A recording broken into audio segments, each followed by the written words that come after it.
كيلو الصبانة خطيني كيلو واحد. كيلو باقي ده. كيلو. هذا كزبرة؟ ايه كزبرة ايوه. هذا كزبرة. هذا كزبرة. زينه. شبت موجود؟ ايه شبت موجود. يلا. هذا كيلو شبت، هذا كيلو مدينة، هذا كيلو بقدونس، هذا كيلو धनिया. بقدونس وين؟ बगदूस ثاني बाहर आ गया हाँ जा गया نص كيلو بقدونس. خلاص. كيف باين هذا كيلو شبت كرات لما موجود اروح اخذ كرات هولندي تدري؟ ايوه مثل البصل الاخضر بس كبير. ايه كبير. سلام وقت همگی بخیر. بیایم با هم بریم یه قرمه سبزی مشت خوزستانی ولی به سبک خودم با هم بپزیم.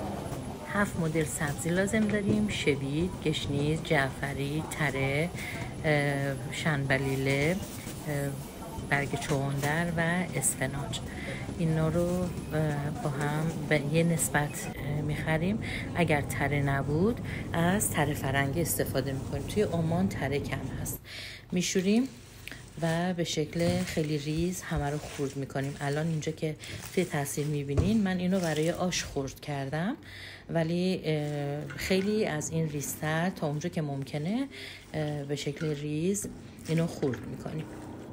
تا اونجا که جا داشته باشه من از لوبیا چیتی استفاده میکنم ولی خب پخته شده، یعنی به مقدار زیاد خیس میدم و به مدت 1 روز میپیسونم و بعد میپزم، آبپز میکنم و توی فریزر قرار میدم. چند موردی که من برای پخت قرمه سبزی انجام میدم، یکیش اینه که پیاز کاملا بایستی سرخ بشه، نگینی خورد بشه و کاملا سرخ بشه. گوشت رو که ریختیم ادویه رو همون موقع میریزم، بعد به حدی گوشت رو میذارم سرخ بشه که فقط رنگش عوض شه، تخت بخوره توی پیاز. ادویه‌جات رو که ریختم زیر گاز بایستی زیاد باشه که آب نندازه. رو به گوجم رو میریزم تا حدی که خامیش گرفته بشه. لیمو امونیم رو هم همینطور میذارم و بعد آب جوش رو استفاده میکنم. میریزم روش و میذارم، درش رو میذارم. بعد از اینکه قله یه مقدار زیاد قل خورد میذارم که با قله ریز برای خودش کاملا جا بیفته و گوشتش پخته بشه.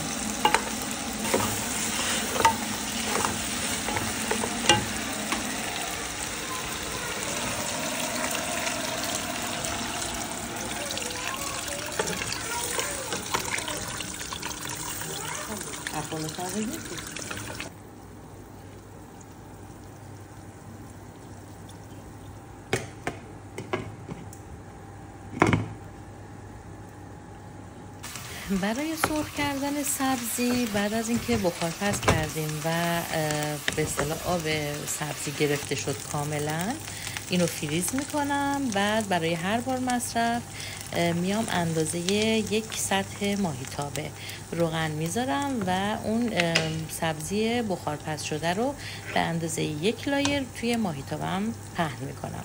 اول با حرارت زیاد و بعد حرارت رو کم میکنم و میرم هر کاری که لازم باشه رو انجام میدم. میذارم این برای خودش قشنگ یه لایر روش روغن بیاد بالا.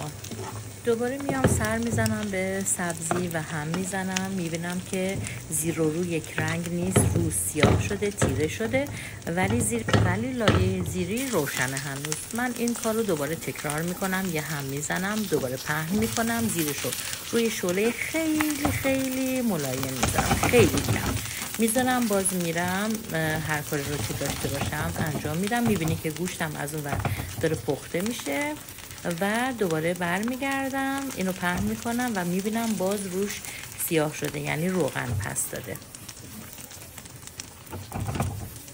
تا زمانی این کار رو ادامه میدم که هر دو روی سبزی کاملا سبز تیره بشه. الان دیگه گوشت پخته. من لوبیا چیتی که از قبل کاملا پخته بودم رو بهش اضافه میکنم و میذارم روی حرارت زیاد کاملا قل بخوره. اگر توجه کنین قبل از ریختن لوبیا چیتی رنگ خورشت من شفافه.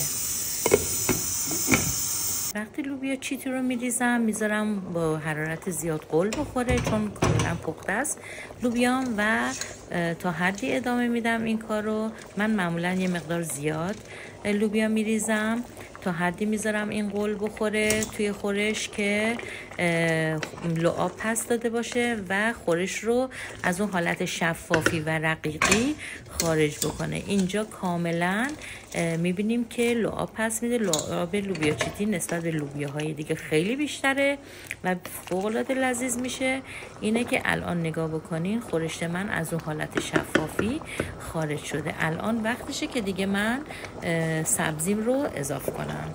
الان میشه نمک رو هم اضافه کرد. میبینید کاملا مات شده خورشت من و الان وقتشه که سبزی‌های سرخ شده رو اضافه کنم. تا حدی اینو میریزم که تناسب داشته باشه بین لوبیا، گوشت و سبزیم. زیادم الان اینجا نگاه کنین غلظت طبعا بیشتر میشه چون سبزی من کاملا سرخ شده هستش. اینجا دیگه همه چی پخته، سبزی پخته، گوشت پخته، لوبیا پخته. فقط درشو میذارم تا زمانی که روغن بندازه. وقتی که روغن انداخت من معمولا روغن رو از روی خورش ور میدارم با لیمو امونیا رو و موقع سرو ازشون استفاده میکنم که همه ظرفام به یه اندازه روغن داشته باشه چون متوجه هستیم وقتی که قرمه سبزی رو سرو میکنیم ممکنه روغنا پخش بشن و هیچ اون روغنی که اومده بالا بره زیر و دیگه مشخص نشه و رنگ قرمه سبزی با همون روغنش خوش رنگه موقع سرو.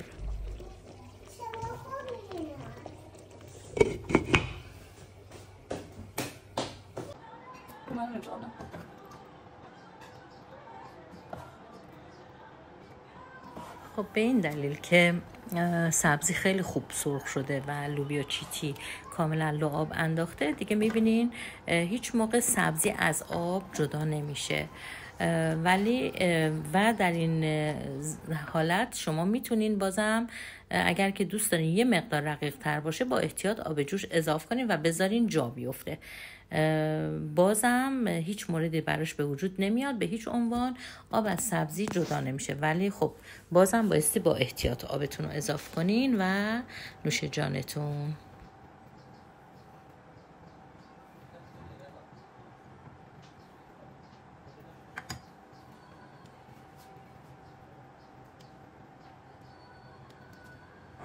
لطفاً لایک و سابسکرایب یادتون نره. ممنونم.